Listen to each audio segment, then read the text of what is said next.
Hi, it's Micheline with Fit and Healthy for Yourself, and today this is my second video for my Alzheimer series, and I decided to share my experience with Alzheimer because I've been taking care of a lady who has it pretty much for the last 10 years. I've been there from the beginning, from the onset until now, pretty much the late stages, where we're almost at the end. So along the way in those 10 years, I learned a couple of tips and tricks and how to deal with it, because Alzheimer doesn't necessarily present for everybody the same way. It pretty much presents with every patient a little differently. And it also depends when you were diagnosed. I've noticed that patients who get diagnosed earlier in their life, it progresses rather quickly. While those patients who get diagnosed later in life, it progresses rather slowly. That would explain why we are in a 10-year stretch here, and while I know other people who pretty much have lost their basic skills within 2 to 3 years. So it really all depends how it progresses in each patient differently. So, and not every stage presents the same way in every person. The lady I take care of pretty much skipped over the violent phase where they become belligerent and pretty much violent, and she pretty much skipped over that. So thank God, thank God for small favors. That would have been a tough one to deal with, but she kind of skipped over that and really never became that way, so which I'm glad.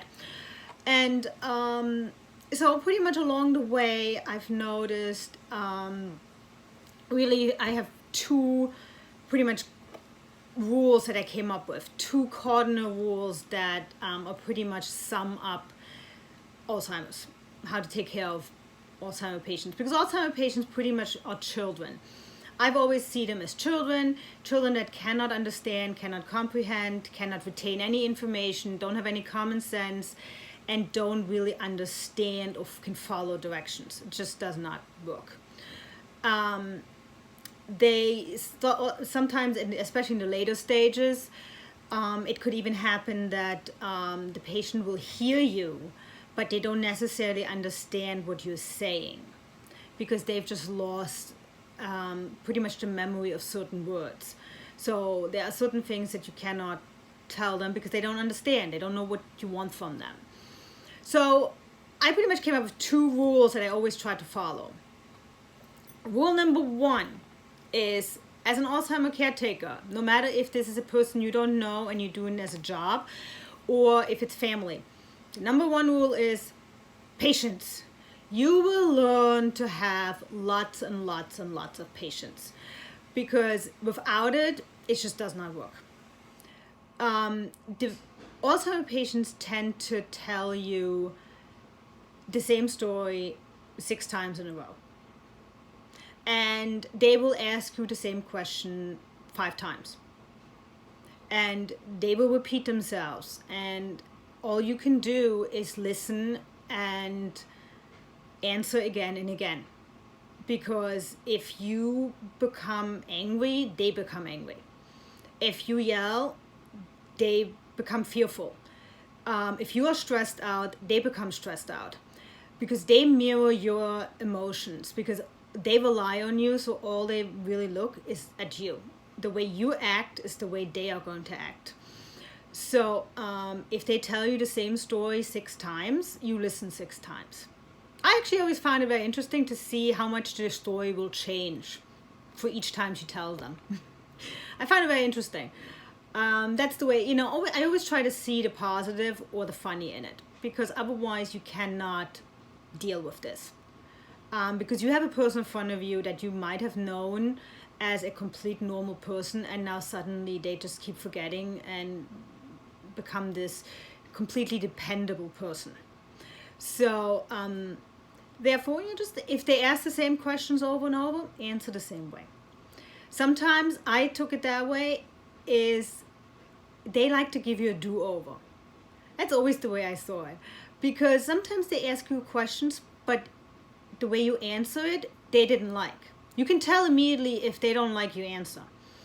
If they ask you something and you said, no, you can't have that, and they don't like it, you will see it. Just wait 5 minutes. They will ask the questions again and then change your answer. See if it changes their reaction. I always say you get a do-over.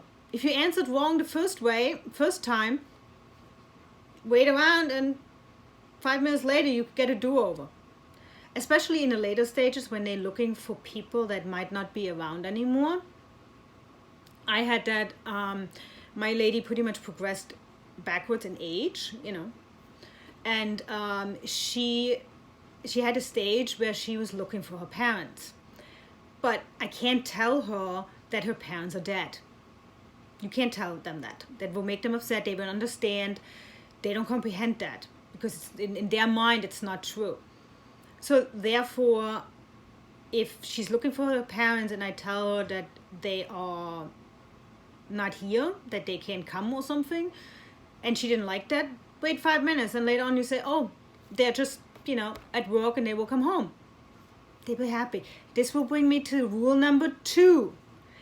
The second really important rule after being very patient is keep them happy. In all terms, keep the Alzheimer patient happy. As long as they are happy, they are easy to deal with, and it makes it easier for you and less stress-free. So, keep them happy. Therefore, do not criticize them. Do not reprimand them. Do not yell at them. Do not correct them. And importantly, lie. If they are looking for their parents and they are dead, you can't tell them they are dead. Make up a lie. Tell them they're at work. Tell them they are out shopping. Do something. Don't tell them the truth because it just gets them upset. They don't understand, and then you have a person that you have to deal with that is completely upset, and you cannot calm them down until they get it out of their head. So therefore, always keep them happy. If you yell at them, they don't understand why you're yelling at them because they can't comprehend. If you correct them, they just become frustrated. Either they suddenly realize that they're constantly doing things wrong, or they don't understand. If they want to put the dishes away, but they're putting them in the wrong place, let them. At least they feel useful. And they still do things, because they will forget that sooner or later too. If that makes more work for you, that you have to rearrange everything, that's fine. Just keep them happy. If that means you have to lie your head off, then lie. If that means you have to let them do things, if they want to wear 5 different outfits at the same time, that's okay. Who cares what other people will say? That person, she is happy. That's all that counts.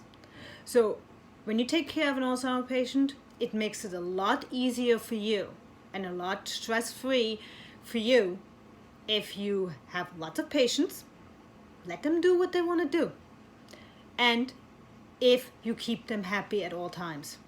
If they're happy, it's a happier day for you. So keep that in mind. I hope this was helpful.